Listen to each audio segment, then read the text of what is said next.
नमः शिवाय। ओम नमः शिवाय। ओम नमः शिवाय।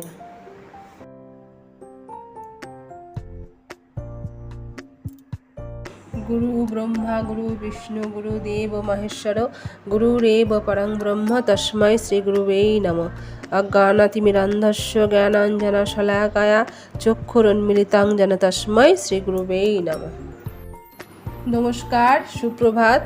এসব মনের কথা ভাগ করি চ্যানেলের আরেকটি ব্লগে তোমাদের সবাইকে স্বাগত জানাই। কেমন আছো সবাই? আর আজ হলো রবিবার, গুরু পূর্ণিমার দিন। সকাল সকাল ঘুম থেকে উঠে ঘর দুয়ার সব পরিষ্কার টরিষ্কার করে স্নান সেরে এসেছি ঠাকুর পুজো করতে। ঠাকুর পুজো সেরে তারপর গুরু প্রণাম সেরে তারপর সংসারের কাজে লাগবো।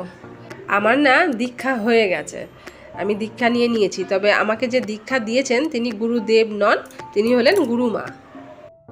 গুরুমায়ের স্বামী মারা যাওয়ার পর থেকে উনি সবাইকে দীক্ষা দেন। আর আমার মা বাবা যেখান থেকে দীক্ষা নিয়েছেন আমিও সেখান থেকেই দীক্ষা নিয়েছি। আমার গুরুমায়ের বাড়িও হালি শহরেই, আমার বাপের বাড়ির কয়েকটা বাড়ির পরেই আমার গুরুমায়ের বাড়ি।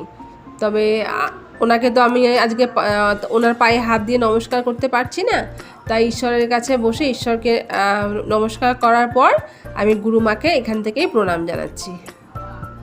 পরে যখন হালি শহরে যাব তখন তার সামনে গিয়ে তার চরণে হাত দিয়ে প্রণাম করব। যিনি দীক্ষা দিয়েছেন তাকেই যে শুধু আজ প্রণাম করার দিন তা কিন্তু নয়। আমাদের জন্মের পর থেকে দাদু ঠাকুমা, মা বাবা, জ্যাঠা জেঠি, কাকা কাকিমা, পিসি মাসি সবার কাছ থেকে আমরা কিছু না কিছু জ্ঞান অর্জন করেছি, কিছু না কিছু শিখেছি। সেদিক থেকে দেখতে গেলে ওনারাও কিন্তু আমাদের গুরু, অর্থাৎ গুরুজন। ছোটোবেলার থেকেই মাস্টারমশাই দিদিমণির কাছ থেকেও আমরা অনেক কিছু শিখে আসছি।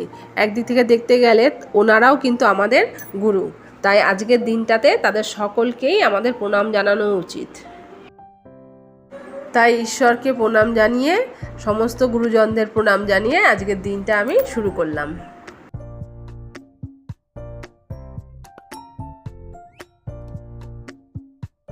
আজকে না ভেবেছিলাম সকালবেলা জলখাবারে ছোলার ছাতু দিয়ে কচুরি করব, কিন্তু পুজো টুজো সেরে আসতে সব দেরি হয়ে গেল। এখন ডিম টোস্ট করে সবাইকে খাওয়াতে হবে। আগে ছেলেরটা করে নিতে হবে, ওর মধ্যে শুধু পেঁয়াজ কুচি আর লবণ টবণ দিয়ে করবো, লঙ্কাটা আর কি দেবো না। একটু কেশরি মেথি দিয়ে দেবো, আজকে ধনে পাতা ঘরে নেই, তাই একটু কেশরি মেথি দেবো। আর কেশরি মেথিটা না একটু আমি শুকনো বাটিতে আর কি নেড়ে নিয়েছি।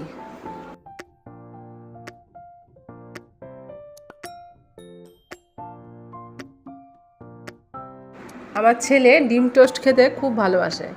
আর এই পাউরুটির একটা সাইডে ডিম লাগিয়ে তারপরে উল্টে দিলে কি হয় বলো তো, দুই পাশে ডিমটা লাগে তো খেতে টেস্টটা হয় বেশি, তো খুব ভালোবাসে এই জন্য।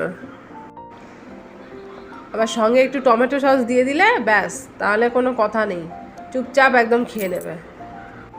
তবে এই পাউরুটিগুলোর চাইতে যে চায়ের দোকানে যে মোটা পাউরুটিটা পাওয়া যায় না, সেই পাউরুটিটা দিয়ে কিন্তু ডিম টোস্ট বেশি ভালো লাগে খেতে। এবার এটাকে উল্টে দিয়েছি, এবার ওই পাশটা একটুখানি চেপে চেপে ভেজে নিলেই রেডি হয়ে যাবে।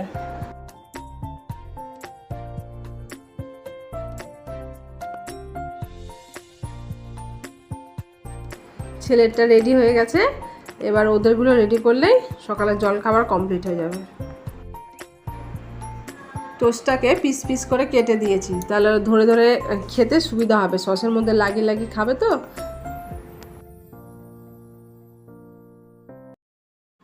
ডিমটা ফাটিয়ে নিয়ে আমি হাতটা কিন্তু ধুয়ে এসেছি। ডিমের হাতে কিন্তু আমি সমস্ত কিছু ধরি না। ছেলের খাবারটা তো দিয়ে দিয়েছি, এবারে রূপুর আর রূপুর বাবার খাবারটা করব।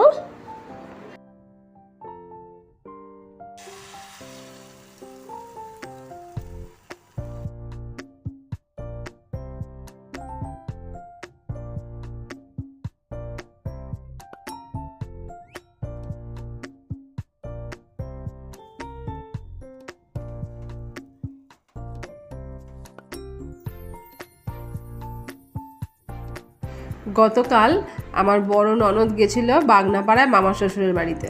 তো ওই মামা শ্বশুরের বাড়ির গাছের কাঁঠাল পাঠিয়ে দিয়েছে আর কিছু মিষ্টি পাঠিয়ে দিয়েছে। তো আজকে জলখাবারে ওই ডিম টোস্টের সাথে আর কি কয়েকটা কাঁঠাল দিলাম, রূপুকে খাবে কি না জানি না, আর মিষ্টি দেবো। কলাও আছে, কলা এখন হয়তো আর খাবে না, যখন খাবে কলা নিয়ে খেয়ে নেবে। আজকে এখন এই দিয়েই খাওয়া হয়ে যাবে। চলো রূপুর খাবারটা রূপুকে দিয়ে আসি।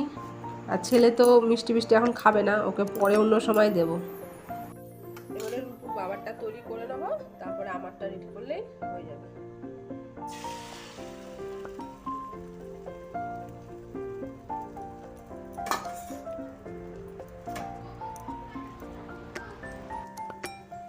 ছেলেটাকে অতটা সস দিয়েছি তবু হচ্ছে না, সস খাওয়ার রোজটা আরও চাইছে, তো সস খাওয়ার ঠিক না। রূপুর বাবার প্লেটও সাজিয়ে নিয়েছি। ওর তো একটু সুগারের সমস্যা আছে, সেই জন্য ওকে মিষ্টিটা তখন দেবো না। এখন কাঁঠালটা মামার বাড়ি থেকে এসেছে, না দিলেই নয়, তো কলা আর কাঁঠালটা ওকে দিয়ে দেবো। আর আমি এগুলো খাবো না, আমি অন্য কিছু খেয়ে নেব। ঘড়ির কাঁটা এখন বেলা 12টায়, আর বাইরে নেমেছে রিমঝিমঝিম বৃষ্টি। আর আমার গাছপালাগুলোকে দেখো বৃষ্টিতে মহা আনন্দে স্নান করছে। কিছুদিন ধরে দেখছি মোটামুটি রোজই বৃষ্টি হচ্ছে, কোনো দিন খুব জোরের বৃষ্টি হচ্ছে, কোনো দিন এরকম ঝিরিঝিরি বৃষ্টি হচ্ছে। আমার ইচ্ছে ছিল যে আমার দোপাটির বীজগুলো আছে সব বীজগুলো ছড়িয়ে দেবো, কিন্তু কিছুতেই সময় পাচ্ছি না। আমি কিন্তু প্রতি বছরই দোপাটির বীজ ছড়াই, সেখান থেকে চারা বেরোয়, সেগুলোকে আবার তুলে তুলে অন্যান্য টপে লাগিয়ে দিই, কিন্তু এবছর কিছুতেই হচ্ছে না। আসলে ব্যাপারটা কি বলো তো, আমি তো অন্যান্য বছর এই ভিডিওগুলো আসলে করতাম না, আমি তো নতুন চ্যানেলটা খুলেছি, তো এই বছর আমি এই ভিডিওগুলো করছি, তারপর সন্ধ্যাবেলায় ভিডিও এডিট করতে বসি, ওই সব দিকে সময় চলে যায়, আর এই দিকটা হয় না। আর এই যে এই গাছটাকে দেখছো, এই যে মাথাটা একটুখানি নুইয়ে আছে, সরু সরু পাতা, এই গাছের ডালটাকে আমি কিছুদিন আগে লাগিয়েছি। ওই ক্লাবের পাশে যে কাকিমার বাড়ি, ওই কাকিমার বাড়ি থেকে ডালটা এনেছিলাম। এই গাছটাতে না খুব সুন্দর ছোট ছোট গোলাপি রঙের ফুল হয়, আমি নাম ঠিক জানি না, তবে দেখতে খুব ভালো লাগে, গাছ ভরে ফুল হয়।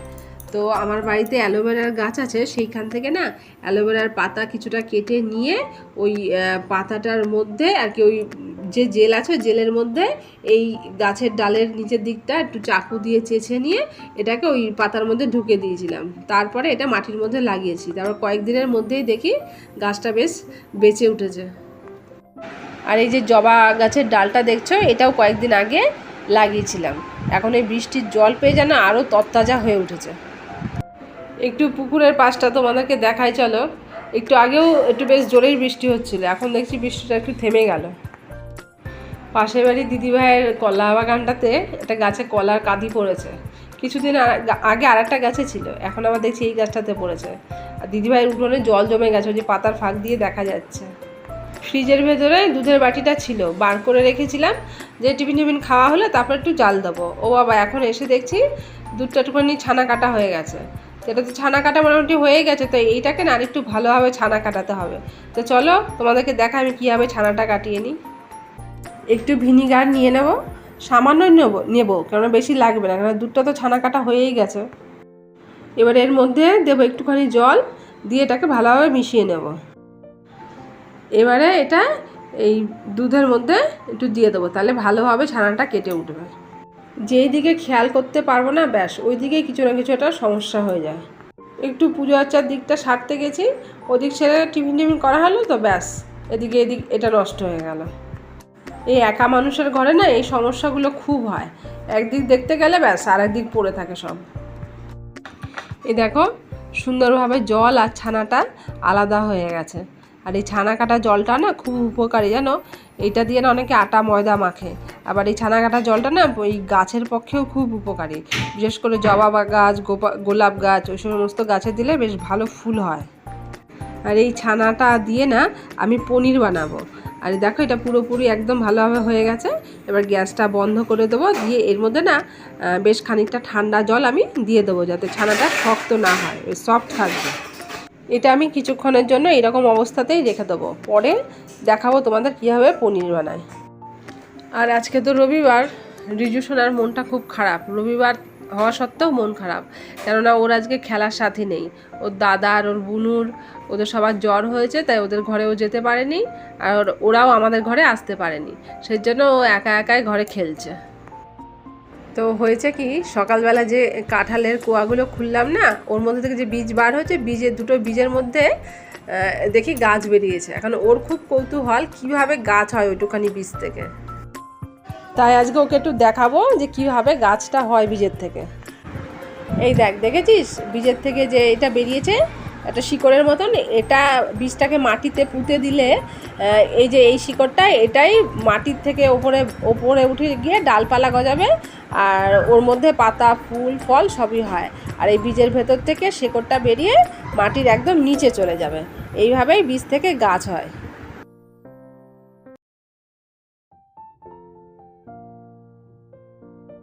এখন এই বীজটাকে নিয়েই ও চলবে চিন্তা ভাবনা, কীভাবে এইটুখানি বীজ থেকে অত বড় গাছ হয়।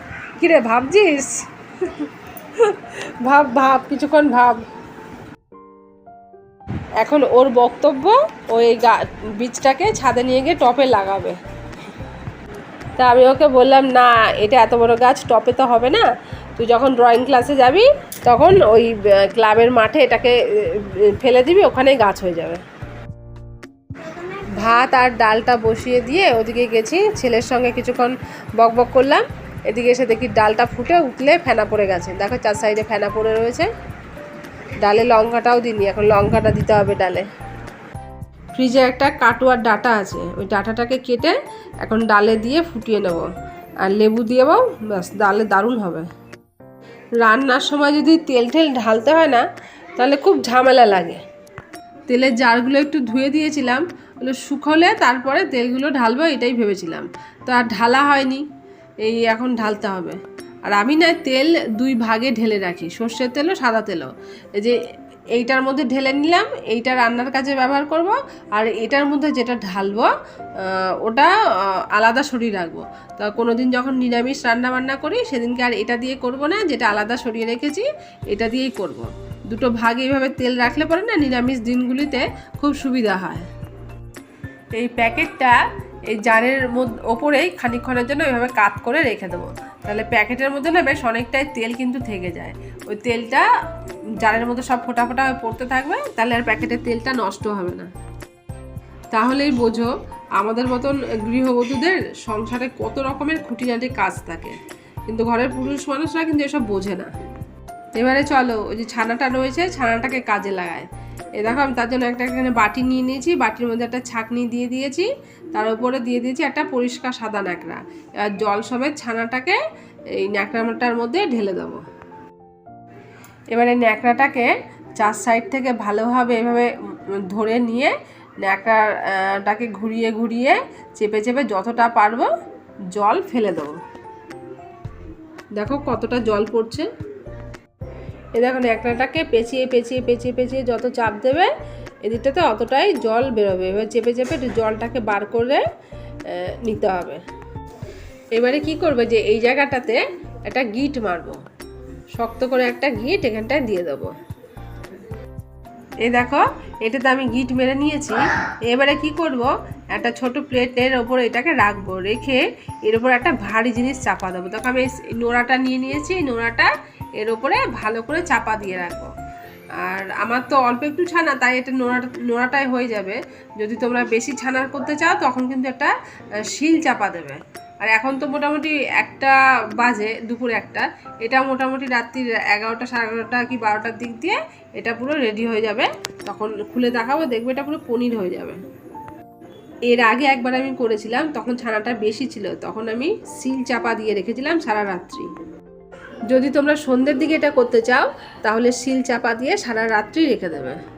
আজকের দুপুরের রান্নাবান্নার মধ্যে আছে ডাঁটা দিয়ে মুসুর ডাল, আর এদিকে আছে কটা পটল ছিল, সর্ষে বাটা দিয়ে পটল করেছি, আর এখানে আছে আলু ভাজা, আর আছে সয়াবিনের ঝোল। আর ভাতটাও দেখে দিই, নাহলে তোমরা আবার ভাববে ভাত রান্না করিনি। রূপু তো খেয়ে দিয়ে চলে গেছে ড্রয়িং ক্লাসে, আর এখন আমি ওকে দিতে যাচ্ছি। ও ঠিক হাতে করে কাঁঠাল বীজটা নিয়ে যাচ্ছে ক্লাবের মাঠে, ও কাঁঠাল বীজটা লাগাবে, কাঁঠাল হবে, ও কাঁঠাল খাবে। বাবা বীজটা একটু দেখা। একটু ছিটে ফোটার বৃষ্টি হচ্ছে, আর রাস্তার অবস্থা দেখো, কাদা প্যাচ করছে। আর পাশে ফ্ল্যাট হচ্ছে না, সেখান থেকে বালি সিমেন্ট এগুলো আসছে, আরও প্যাচ করছে। আর এরকম বৃষ্টি হলে না, প্যাচের রাস্তা হলে একদম রাস্তায় বেরোতে ইচ্ছা করে না আমার। ওই গাছের ওই দিকটাতে ছুঁড়ে মার বাবা, ওই যে গাছটা রয়েছে ওই দিকটাতে ছুঁড়ে মার, তাহলে হয়ে যাবে। হ্যাঁ ঠিক আছে। এবারে গাছ বড় হবে, কাঁঠাল হবে, তারপর তুই কাঁঠাল খাবি। এনে ব্যাগটা ধর, এবার যা তাড়াতাড়ি যা ভেতরে ঢোক, পা মুছে ঢুকবি। আজকে আমাদের প্রসাদের প্রাপ্তি যোগ ছিল কপালে মনে হয়। বিকেল বাজে এখন মোটামুটি 4:30, আর এক দাদা বাড়িতে এসে প্রসাদ দিয়ে গেল, 1 কন্টেনার খিচুড়ি আর 2টো মালপোয়া। আজকে গুরু পূর্ণিমা আছে না, সেই গুরু পূর্ণিমার প্রসাদ। যাক, ভালোই হয়েছে। বিকেলবেলা সবাই মিলে, মানে সন্ধ্যের সময় সবাই মিলে বাড়িতে আসলে সবাই প্রসাদ ভাগ করে খেয়ে নেব, সন্ধ্যের টিফিন হয়ে যাবে। রূপুর প্রসাদ খাওয়া হয়ে গেছে, এখন ও একটু রেডি হয়েছে, ওর বান্ধবীর বাড়িতে যাবে। রেনকোট খুঁজে পাচ্ছে না, রেনকোট খুঁজছে। মাঝে মাঝেই তো বৃষ্টি হচ্ছে, সাইকেল চালিয়ে যাবে, ছাতা নিয়ে গেলে অসুবিধা হবে, সেজন্য রেনকোটটা নিয়ে যাবে। ওর বান্ধবী নতুন কেক বানানো শিখেছে, তাই ওকে খেতে রেখেছে। এখন আমাদের জন্য একটু প্রসাদ বেড়ে নেব। বিকেলবেলা যে দাদা আমাদের বাড়িতে এসে আমাদেরকে প্রসাদ দিয়ে গেছিলেন, সেই দাদা এসেছেন এখন সন্ধ্যেবেলায় একটা বিশেষ দরকারে। তো ওনার জন্য আর আমাদের সবার জন্য একটু চা করে নিলাম। আর কেউ ঘরে এলে তাকে যতই কিছু খাওয়ানো হোক না কেন, চাটাই সবার প্রথমে যেন আপ্যায়নের মেন পর্ব হয়ে দাঁড়ায়। এখন বাজে রাত্রি 11:30, আর আমি এবার তোমাদেরকে দেখাই, চলো যে পনিরটা আমি চাপা দিয়ে রেখেছিলাম না ছানাটাকে, সেটা কেমন হয়েছে চলো এবার আমরা দেখি। আর আমি না এই নোড়াটা চাপা দিয়ে রেখেছিলাম, তো নোড়াটাকে তুলে আমি এই মানে রুটি বেলার, এটা আমার পাথরের একটা চাকি, সেটাকে আমি চাপা দিয়ে রেখেছিলাম। আর এটা দেখো কি সুন্দর সেট হয়ে গেছে। এবারে না এই ন্যাকড়ার গিটটাকে আমি খুলে নিয়েছি, আর এটা দেখো কত সুন্দরভাবে সেট হয়ে গেছে। আর এই জায়গাটা একটু গর্ত হয়ে গেছে, কারণ এখানে তো আমি শক্ত করে গিটটা দিয়েছিলাম না, ওই গিটটা এখানটা পড়েছিল, তাই এই জায়গাটা একটু গর্ত হয়ে গেছে। তো একটা জায়গা তো একটু এরকম হবে, গিটটা রয়েছে না। এবার চলো আমি এটা তোমাদেরকে ভালো করে কেটে দেখাই। চলো তাহলে এবার পনিরটা কেটে দেখা যাক কেমন হয়েছে। এ দেখো কি সুন্দরভাবে কাটা হচ্ছে।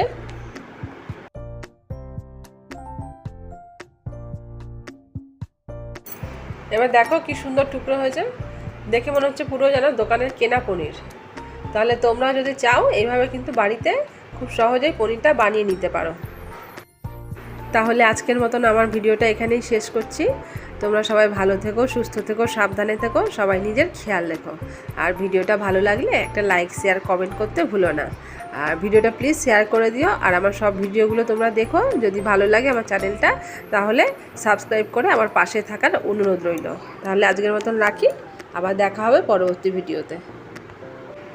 আর যারা আমার ভিডিওগুলো দেখছো তাদের সবাইকে জানাই অজস্র ধন্যবাদ। আর যারা আমার চ্যানেলটিকে সাবস্ক্রাইবার করে দিয়েছো ইতিমধ্যে, তাদেরকেও জানাই অজস্র ধন্যবাদ। এইভাবেই তোমরা আমার পাশে থেকো, তাহলে আমি ভিডিও করার এনার্জি পাবো।